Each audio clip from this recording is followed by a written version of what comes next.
Alam naman ninyo, may mga bagay na kailangan agad na asikasuhin. Isa na doon, yung ating mga kababayan, mga kapwa-Pilipino natin na na-hostage. 17 sila na na-hostage at ginagawa natin lahat ng paraan upang sila ay maiuwi na. Pinag-aaralan na ng Department of Migrant Workers na kausapin ng mga stakeholder ng shipping industry, kabilang ng ship owners, employers group at Seafarers Group Transport Worker Federation. Ayon kay DMW Officer in Charge Hans Leo Kakdak, nais nilang talakayin sa mga ito ang posibilidad na palawigin ang high-risk area sa Red Sea.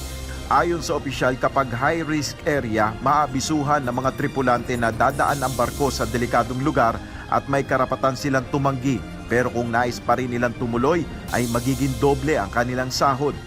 Ito ang naiisip na hakbang ng ahensya kasunod ng nangyaring pag-hijack ng Houthi rebels sa Galaxy Leader sa Red Sea, kung saan nakasama ang 17 Pinoy. Kaugnay nito, tiniyak naman ni Pangulong Ferdinand Marcos Jr. na ginagawa na ng pamahalaan ang lahat upang mailigtas ang mga tripulanteng Pinoy. Kaya binubuo natin ang isang delegasyon para pumunta sa kanila at makipag-usap dun sa mga may hawak sa kanila para makauwi na sila. Kaya siguro naman maunawaan ninyo na inunan muna natin yan dahil kailangan natin tiyakin siyempre ang seguridad ng ating mga kababayan.